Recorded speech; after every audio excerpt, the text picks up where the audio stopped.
Of عرش الہی. زمین و آسمان سے پہلے عرش کہاں تھا ناظرین؟ باتیں واقعی بڑی حیرت ناک ہیں، مگر میرا رب جو چاہے وہ کر سکتا ہے، جو اس پوری کائنات کو بنا سکتا ہے، جو چاند اور سورج تاروں کو بنا سکتا ہے. بلیک ہول تک دنیا پہنچ گئی ہے اور لاکھوں کروڑوں سیارے ہیں. جن کے اعمال اچھے ہوں گے ان کے اعمال انہیں سایہ دیں گے، اور جن کے اعمال اچھے نہیں ہوں گے وہ اس گرمی میں پریشان رہیں گے. محشر میں کیسا سما ہوگا، ہر کسی کو اپنی فکر ہوگی، کیسا ٹینشن والا انوائرمنٹ ہوگا.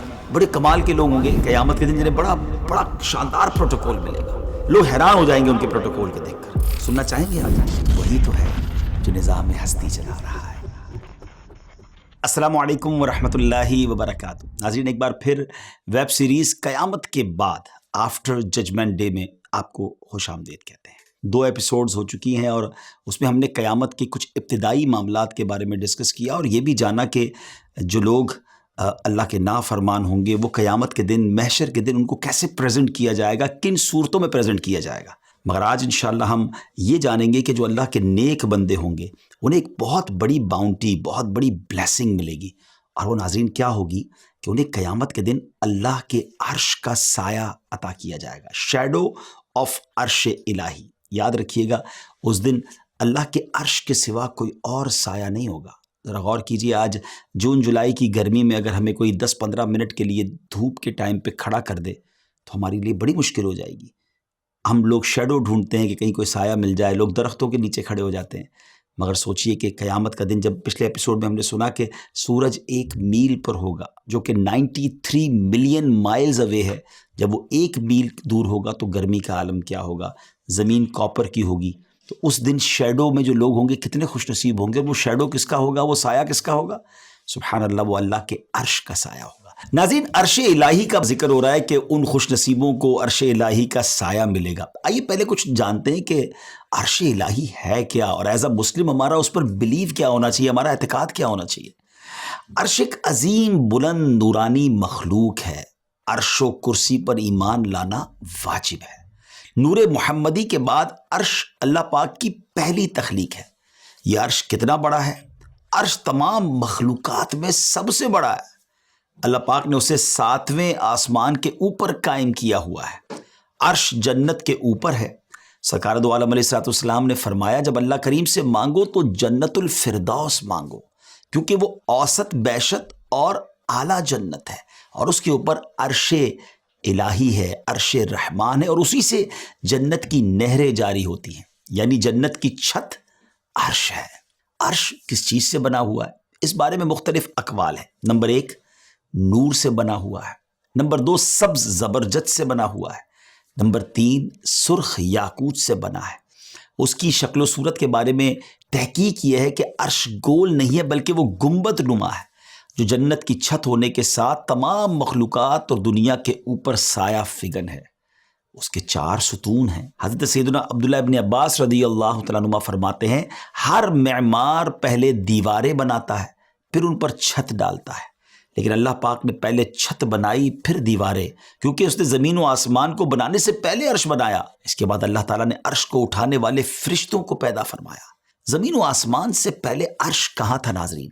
ہمارے پیارے آقا علیہ السلام نے ارشاد فرمایا، اللہ پاک نے زمین و آسمان پیدا کرنے سے 50,000 سال پہلے ہی مخلوق کی تقدیریں لکھ دی تھی. اس وقت اللہ کریم کا عرش پانی پر تھا. ناظرین، باتیں واقعی بڑی حیرت ناک ہیں، مگر میرا رب جو چاہے وہ کر سکتا ہے. جو اس پوری کائنات کو بنا سکتا ہے، جو چاند اور سورج تاروں کو بنا سکتا ہے، جو اب تو ہمیں کتنی سمجھے کہ اسکائز کے بارے میں نئی نئی معلومات مل رہی ہیں کہ بلیک ہول تک دنیا پہنچ گئی ہے اور لاکھوں کروڑوں سیارے ہیں اس دنیا میں. پھر سبحان اللہ، طرح طرح کی مخلوق اس کائنات میں موجود ہے اور نت نئی دریافتیں ہو رہی ہیں.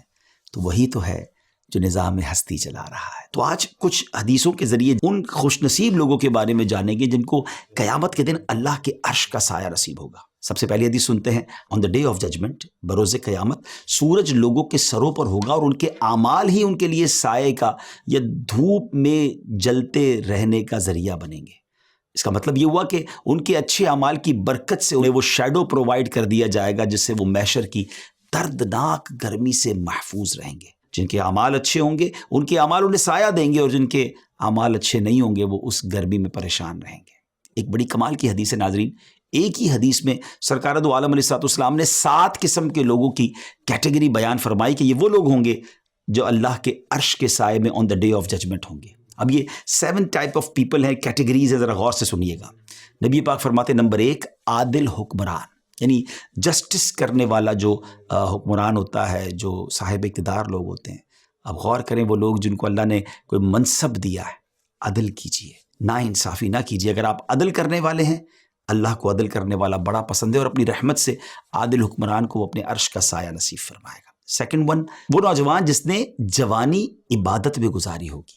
آپ ذرا غور کیجئے ناظرین، آج کل تو نوجوان کہتے ہیں جوانی تو موج مستی کے لیے ہے، بعد میں بڑھاپے میں جا کے عبادت کر لیں گے. حالانکہ کیا ہمارے پاس کوئی گارنٹی ہے کہ ہم بڑھاپے تک زندہ رہیں گے؟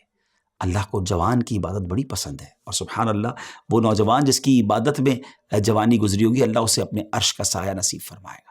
تیسری کیٹیگری اس شخص کے بارے میں فرمایا کہ جس کا دل مسجدوں میں لگا رہے، مسجد کے اندر اس کا دل لگا رہے، یعنی مسجد سے باہر بھی نکلے تو اس کو پھر مسجد میں جانے کا جی چاہے. کتنے خوش نصیب ہوتے ہیں وہ لوگ جو 5 ٹائم مسجد میں جاتے ہیں، ان کا دل گویا مسجد میں ہوتا ہے.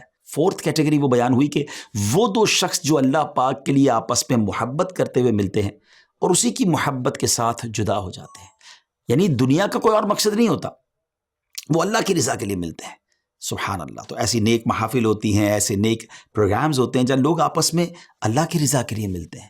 تو اللہ کرے کہ ایسے خوبصورت نیکی والے پروگرامز میں، ایسے اجتماعات میں، ایسی محافل میں ہمیں جانے کا موقع ملے جہاں کوئی دنیاوی مقصد نہ ہو، اللہ اور اس کے رسول کی رضا ہو. 5ویں کیٹیگری وہ ہے وہ شخص جسے کسی خاندانی حسین و جمیل عورت نے اپنی طرف گناہ کے لیے بلایا اور وہ کہے میں اللہ سے ڈرتا ہوں.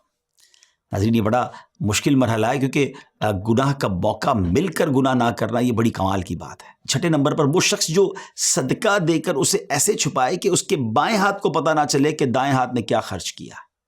سبحان اللہ. یہ بھی بڑی کمال کی نیکی ہے کہ کچھ نیکیاں تو ایسی ہونا ناظرین جو صرف میں جانوں، میرا رب جانے. آج تو پہلے کہتے تھے نا نیکی کر دریا میں ڈال، آج ایسا ہو گیا کہ نیکی کر سوشل میڈیا پہ ڈال. تو کچھ نیکی ایسی ضرور کیجئے جو فقط میں جانوں، میرا رب جانے. اور 7ویں کیٹیگری وہ شخص جو تنہائی میں رب کریم کو یاد کرے اور اس کی آنکھوں سے آنسو بہہ نکلے.